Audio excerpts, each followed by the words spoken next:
As we come to close out quite a week, whereas the S&P just suffered its worst single-day decline since 2022, sliding by over 5%, while the Nasdaq ultimately plummeted by an even greater 7+% on the week. Investors, that's all I'm saying is by no means is it time for you to back down, falter, or cower back. A matter of fact, these days in the red should be your green light moment to load up on certain positions, 3 of which, if you're looking for ultra-high dividend growth stocks, I have in store for you today. So, are you ready? Now, I completely understand the mass panic that's out there and can even come pretty damn close to understanding why so many of you are reluctant to invest during such uncertain times. Heck, it is literally hardwired in all of us humans to coil back in the face of adversity, fear, and uncertainty. But before I cover today's picks and just say to buy them, I certainly want you to understand the big picture. And to do so, I want to actually pull up a tweet that I made earlier this week back on Monday, and that was before the market actually opened. I shared the Japanese stock market collapsed, down by 21%. Korea halted all trading to limit downside, and the US market is just continuing to slide. But here's the golden nugget in the tweet. The long-term optimists will surely find their gems this week. And I share that now again with all of you because far too many investors out there are trying to get rich by Tuesday to become a millionaire without actually putting in their due time, and we are really just failing to actually invest. Yes, you heard me. We are failing to actually invest. So what exactly happens? Well, we get sell-offs when the world is seemingly imploding for the 467th millionth time. Now, is there just about an all-out war in the Middle East?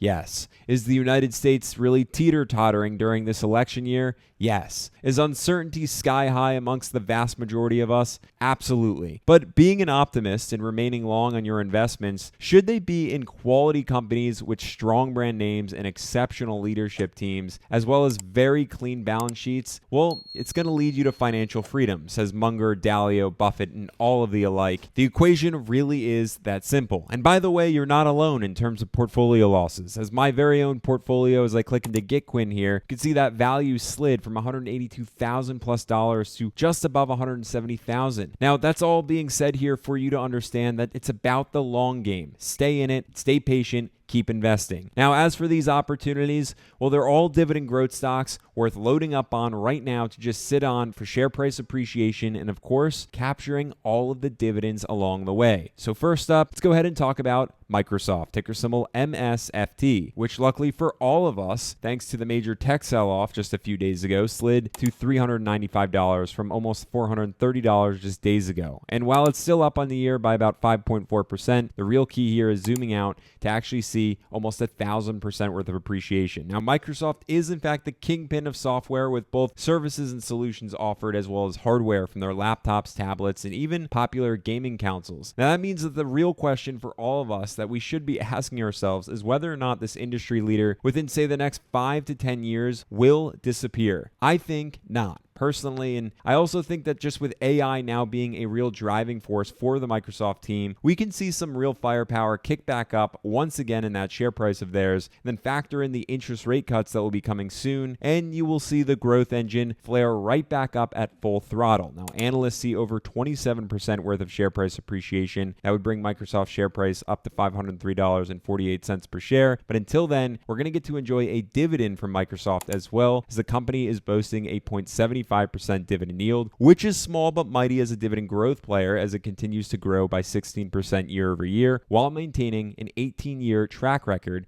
worth of dividends thus far. Next up, I want to go ahead and talk about another dividend growth-oriented opportunity, and that lies with Visa, ticker symbol V, which cannot seem to actually get its bearings right with all the regulatory developments that just keep coming on in as a hot topic for Visa and their competitors, to which the impact is really on the company's bottom lines as certain settlements come out. And moreover, their bottom line has just been impacted by overall consumer trend shifts as consumers ease up on purchases. Now remember, Visa is a facilitator of transactions, so the risk is really off the table essentially in terms of lending, as the revenue stems from charging fees from the merchant when we all swipe our credit cards. But the best news when it comes to Visa is consumers are likely just to continue to consume, and when interest rates actually come down, I'm anticipating more consumer firepower to drive revenue right back Visa's way, meaning meaning I like Visa right now trading for $256 per share. That's slightly down on the year, but in time, just know full well that ROI is there as we zoom out to see over 422% worth of appreciation when it comes to the last decade. And as for analysts right now, there's still plenty of optimism here, over 22% worth of upside predicted. That would bring Visa's share price up to $314.40 per share, while also delivering through on dividends for the long term, of course, growth oriented here at a yield of 0.81%. That has been growing by an average of 18% year over year for the last 10 years, and ultimately on a very solid dividend track record here for the last 15 years without any interruptions or reductions. Now, investors, we have one more stock on the docket here, and I actually think it may throw a lot of you for quite a loop. But before I cover it, I want to go ahead and just ask you for a moment to subscribe to the channel. We are right around the corner from hitting 30,000 subscribers, and as this channel grows, I can only promise all of you better and bigger things that's going to benefit everybody. And while you're at it, one tap on that thumbs up button will go a long way in letting me know that this is the content that you're interested in, you want more of. But without further ado, let's just go ahead and talk about Waste Management. That's ticker symbol WM, offering services whether that's garbage collection, recycling pickup, or even dumpster rentals. Now, I personally love Waste Management, huge fan of it, just given there's ultimately going to always be garbage on the street and a need to have it collected and disposed of correctly. And I'm actually expecting a pickup in their dumpster rentals with lower interest rates on their way. But equally as important to note, their cost efficiencies from low driver turnover, overall reduced fleet maintenance costs, and just new automated side loaders in the residential segment have more than offset weaker volumes and lower diesel pricing for the company. So even though the stock remains elevated in the green on the year here by over 13%, you can see its recent tumble from $223 per share down to around $200 per share. Now, back in June, I said this one was a buy at $200 per share, and once again, I'm here to say that because click to the long-term view, you'll see over 448% worth of share price appreciation over the last decade. Analysts remain optimistic with 11% worth of upside predicted, coming back up to $224.48 per share, while even smart money has been loading up on Waste Management, purchasing over 443,000 shares